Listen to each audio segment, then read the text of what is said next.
Go to our live telephone interview with Bankulli. Now, he is calling. We are going to try. You've got to bear with me, everyone. This is live radio, and it is only me in the building right now. Now, even though I am very technically usually very good, I hope this does work. We are doing a live WhatsApp call through a long distance all the way to Nigeria. So he's on the line now. Hello?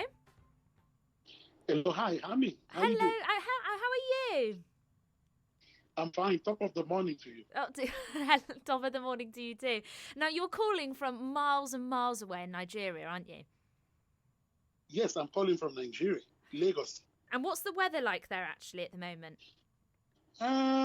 It rains sometimes and it's sunny sometimes. It's just a mixed reaction with the weather. Is it hot?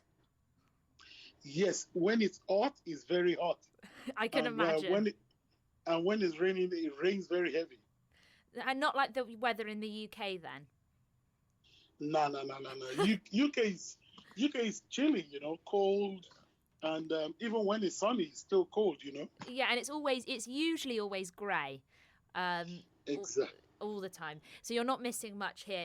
Although today the weather is actually sunny, so we're everyone, all the British people are loving it. So thank you so much for coming on my show today. Just want to talk a little bit. Now, originally, we are going to talk about your new single that you've brought out. Okay. But first of all, I just want to talk a little bit. You're not just a singer-songwriter, you're also a talent manager as well. Yes, I am. Exactly. So what does that mean for people who might not know? Like, how did you get involved in a job like that? Okay, well, it all started with me being a singer from age 4 years old. And basically, my dad was the choir master of the church. So definitely all the children, we have no choice. You have to be a member of the choir. And in being a member of the choir, I was opportune to learn more about music. So originally, my background is knowing how to sing from church and growing up into learning how to play all musical instruments, how to interact with people when it comes to music. And after my uni, or rather during my uni, I discovered that talent of looking out for people. And I believe it's part of my calling as well. We can have so many talents, as long as you can utilize them all. That is the most important. Exactly. And being a talent manager as well, you probably have to have a good relationship working with people. Have you enjoyed doing that? Oh, absolutely. Yes. Definitely. That's the reason why we got connected. And I'm on your show. I believe human relation is very important when it comes to music business, because a lot of stuffs are done via favors, via being diligent with what you do. People tend to, gravitate towards you. They want to be part of the success story and stuff like that. And for me, I pride myself with people that I know I can relate with across the world, not just Nigeria, and not just be within the Afrobeat circle, So that has been working for me. Human relation is extremely very important, as much as having funding and every other aspect of pushing music across the world. Definitely. You're obviously a very people person, which, and who have you, some of the people that you've talent manager, what does that, when you say a talent manager, how do you look after those artists? Like, what do you do for them? Basically, like I said, I ventured, I've been singing from age 4. You can imagine what I've gone through in terms of relating with instrumentalists, relating with choir members, relating with people that are very close to me. If you're a vocalist, you must be able to control a band. And if you're able to control a band, you must know how people think, how people relate. You must be very patient. And for me, when it comes to talent management, spotting talent is something that comes to me naturally. Like I've said, I've gone through that process myself. So when I come across a talent and I know it is not just a talent for the present, but for the future, I tend to gravitate towards it. I follow a lot of people on social media, and they virtually discover I've been following them for years. You understand what I'm saying? Yeah. So for me, when it comes to talent is like perfume to me. I smell it from afar, and not just ordinary talent, because these days we have super talent. So I sort of like, it's good when you are talented and you are disciplined and you learn more to be a super talent, because these days being just a talent doesn't cut it out, You have to be great. Greater in what you do. And you also have to want whatever you're good at, whatever talent you have, you've got to want to push it yourself, because there's so many people in the world that have all these naturally good and gifts and talented at things, but you've got to have that drive within you, I'm guessing. Absolutely. A lot of people, they tend to like rely on other people 100% to push them. I believe when it comes to talent, you must be able to invest in yourself. When we mean investment is not just money. Your own personal time. There are some talent, they are very lazy when it comes to pushing their narrative in terms of selling themselves. You have the talent, you can't just keep quiet and keep on looking for just the label to take you on. You have to put the energy back into yourself, either by doing a lot of, song covers, either by making yourself available in different, upcoming events to learn the business as well. I always tell people, investing time in yourself, it's a good drive, because it makes people that want to invest their money and everything they do in you, it energizes their spirit, You can't just stay from afar and you expect everything to be given to you. Absolutely. You can't just my dad always said, you can't just sit indoors and wait for someone to come and knock on the door. It doesn't really work like that. So now I just want to quickly ask, in the past you've worked on the collaborative studio project Watch the Throne. So this was created by hip-hop moguls Kanye West and Jay-Z. So how was it working with these two artists, and what was your role in the project? Okay, in that capacity, I was actually in the studio with Kanye and Jay-Z in the capacity of an artist manager. Okay.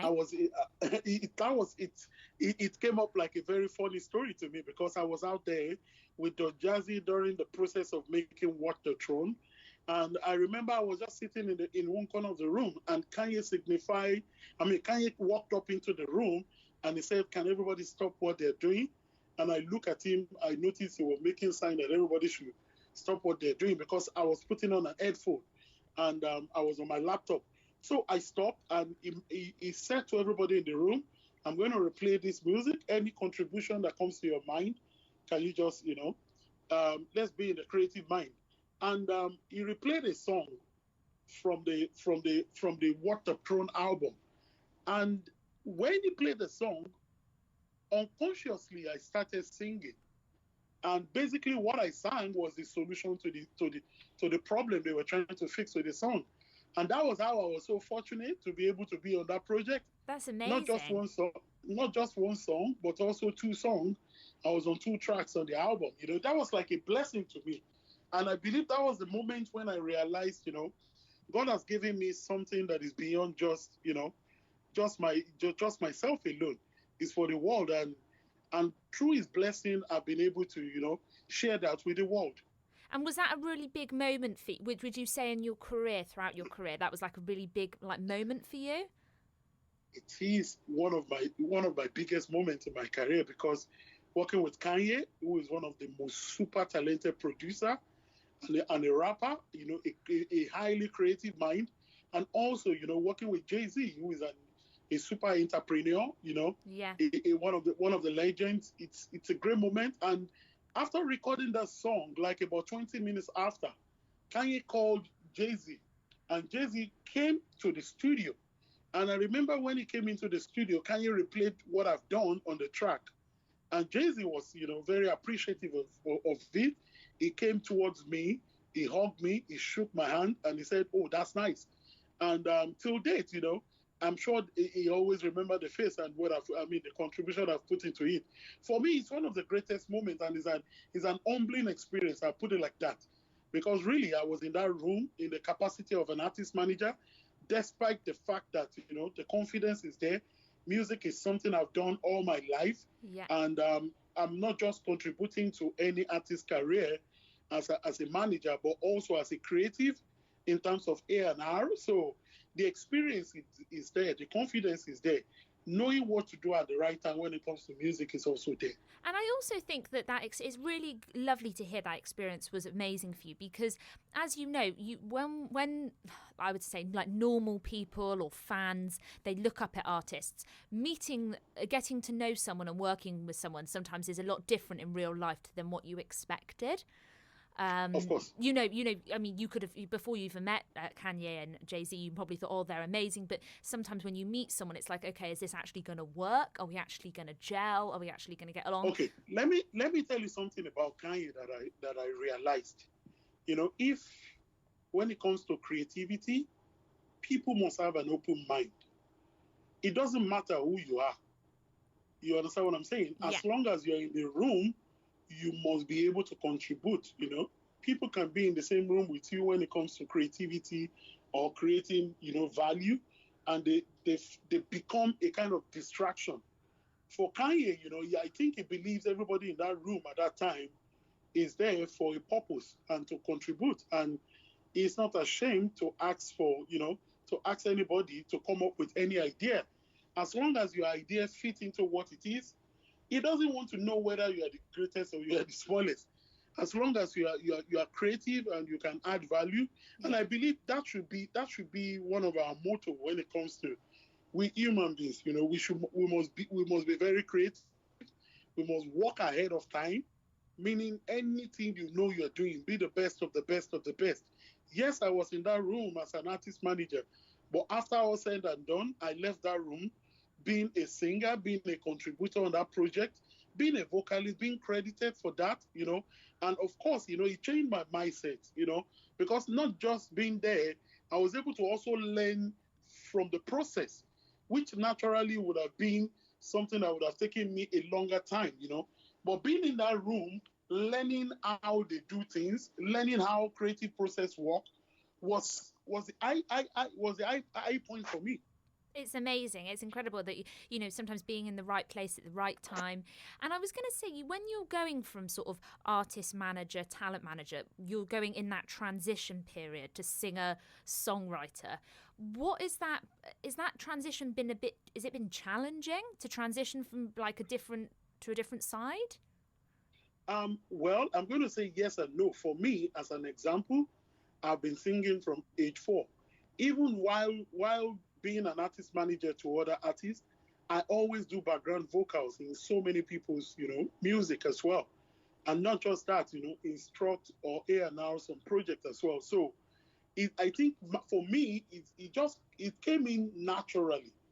But of course, in terms of mindset, there's a lot that goes on in the head, thinking if people are going to accept you, yeah, if people are going to accept that kind of your personality. And for me, like I said, the collaboration with Jay-Z and Kanye was in the early 2000s, and this is 2020. That's almost like about a couple of years back. So for me, I believe it's natural. It's something I've been doing all my life, looking out for people, being part of their project and stuff like that. So really, it's yes and no for me.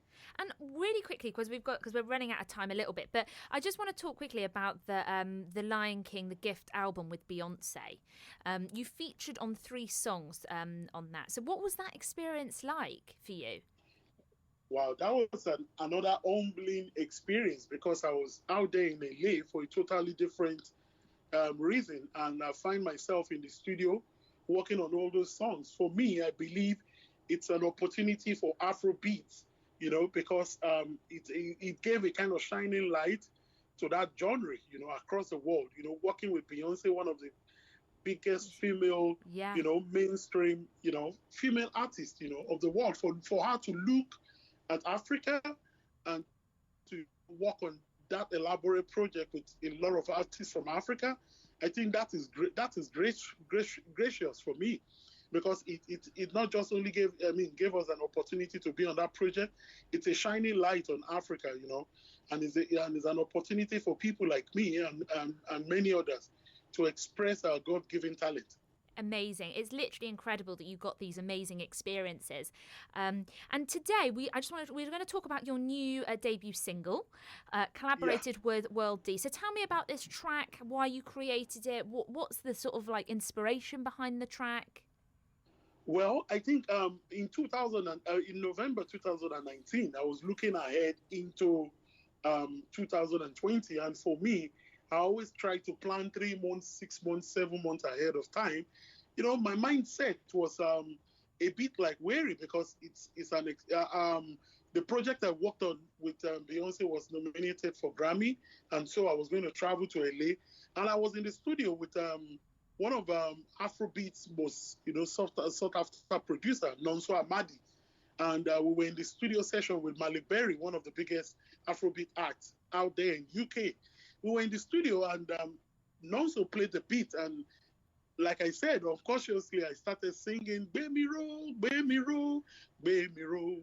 Ori mi ma jenja kunle. Basically, what the song was talking about is lift me up, don't let me stumble or fail in my journey of life. It was more like a prayerful song, Yeah. But the vibe was Afro spiritual, where I was trying to communicate with God to open doors, make things easy in everything I do, and that's basically what the song summarizes. Don't let me fail, lift me up, and and during the pandemic, I just thought of like, we're all locked up, nobody's moving anywhere. Virtually most things were shut down, despite the fact that I still work across board, via Zoom, via FaceTime, via, WhatsApp video call. I just felt, the song fits the moment, and that was the reason why we put it out. And so far, so good. It's doing great because a lot of people are connecting with it, and that's exactly what brought me to you. Exactly. And sometimes bringing out sometimes a song right at the perfect time in how people feel is what makes the song also so good and so big and memorable, because it was brought out at that particular time when it was needed. Yes. Really quickly, last question before you go. So, what are your goals for the future? So, what's your ultimate dream? What are you working on? What do you really want? Well, basically, I'm working on so many things, and at the moment I'm working on a project called Chronicles of Afrobeat. It's like a documentary about Afrobeat, about the past, the future, and the present and the future, and the narratives that happens in between that genre. The idea of that documentary is to showcase what Afrobeat and try to show to the world those people that have put their sweat and blood into making it into what it is today.